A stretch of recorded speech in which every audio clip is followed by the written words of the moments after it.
Chapter 3. The Two Worlds of Interest. The Surface Naive Story, The Loan Part 1. Naive sat at her kitchen table with her laptop open, curious about how much she would really pay for her house over time. The loan said she borrowed $300,000, and her monthly payment was $1,800 for 30 years. She began doing the math. There were 12 months in a year and 30 years total. That was 360 payments. When she multiplied 1,800 by 360, the number on the screen made her eyes widen. $648,000. Her mouth fell open. "Holy cow," she whispered. She checked the numbers again, thinking maybe she had typed something wrong. But no, it was correct. If she borrowed $300,000, she would end up paying back $648,000. That meant $348,000 of it was not for the house at all. It was just interest. Extra money going straight to the bank. She leaned back and stared at the numbers, realizing what that really meant. "I am paying for 2 houses, but only getting one," she said softly. "The bank gets the second one." The loan said 6% interest, but it did not look like 6% to her. It looked like almost double. The more she thought about it, the more confused she felt. The bank called it amortization, but to her, it looked like a slow trap. Each month, she paid mostly interest and only a little bit of what she actually borrowed. For the first few years, almost nothing really went toward owning her home. Naive shook her head and sighed. "I feel like I am just renting." Only this time, the landlord is the bank. The thought sank deeper. Rent never ended, and now even owning did not feel like owning. 30 years suddenly felt like forever. By the time the house would finally be hers, her hair would be gray, her back tired, and most of her life already spent paying for it. She would have worked decades just to give the bank double what the home was worth.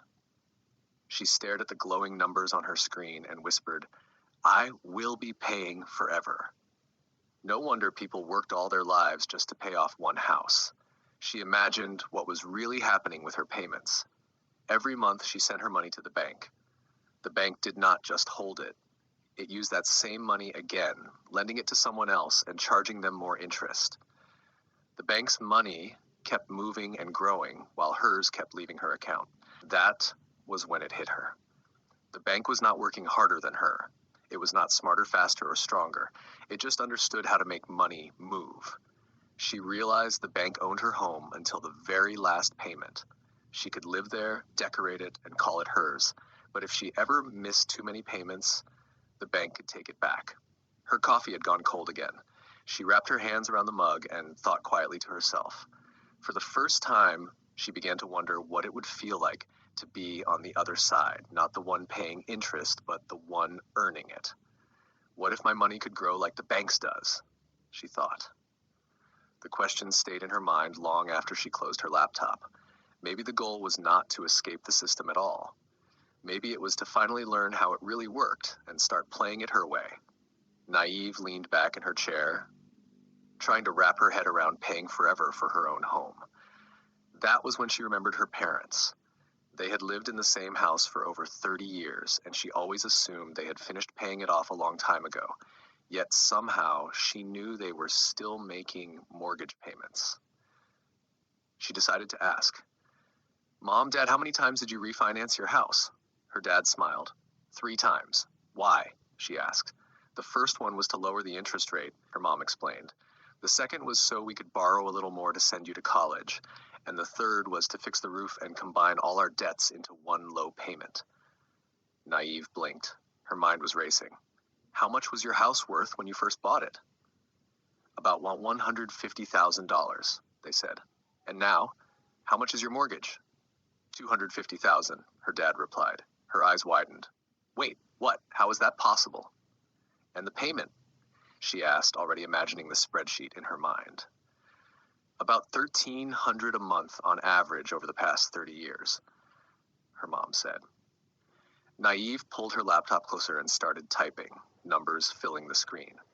She calculated the total they had already paid the bank. $1,300 a month, 12 months a year, 30 years. Then she calculated what it would be with the new payment after the last refinance. $1,500 a month times 12 times 30 years. Her chest tightened. The totals were massive. She turned to her parents, her voice sharp but trembling. Mom, Dad, did you know that you have already given $460,000 over the past 30 years and you still owe $150,000? Her parents exchanged a glance. Things come up, her dad said quietly. That is why we refinanced. Life does not always go as planned. Naive sank back into her chair, feeling the weight of it. The payments were not just about the house itself. They were about time, strategy, and the invisible cost of interest compounding silently behind the scenes. She realized she had only been looking at borrowing in one way. She had never thought about refinancing, about how changing the loan terms could stretch payments for decades or give the bank more profit while giving the homeowner temporary relief. Her parents had played the game carefully at refinancing for life events and repairs, but even they were still paying decades later. She understood now why the house that once cost $150,000 could still be tied to a mortgage 30 years later. Naive whispered to herself, "It is not just me. This is the system." Naive leaned back in her chair, staring at her laptop. She ran the numbers for the new mortgage, $1,500 a month, times 12 months, times 30 years. Her fingers froze on the keyboard. Mom, Dad, you still owe $540,000, she said, her voice trembling. Her parents nodded quietly. Yes, but it is just the way it works, her dad said. Naive took a deep breath and added it up. The $460,000 they had already paid over the past 30 years, plus the $540,000 still owed, made a total of $1 million for a house that had originally cost $150,000. She could barely process it. Wow, she whispered. $1 million for a house that is not even worth that now. Her parents tried to explain. Things come up. Repairs, college, life, her mom said. That is why we refinanced. Naive shook her head, feeling the weight of the reality. She realized that even careful planning, even making the payments on time, still meant paying far more than the actual value of the home. It was not just the house. It was the bank, silently collecting interest, stretching payments, and keeping families trapped in long-term debt. Her chest tightened. She finally understood why she sometimes felt like she was just renting from a different kind of landlord. She whispered to herself, "This is not just money. It is time. It is life, and it keeps going forever."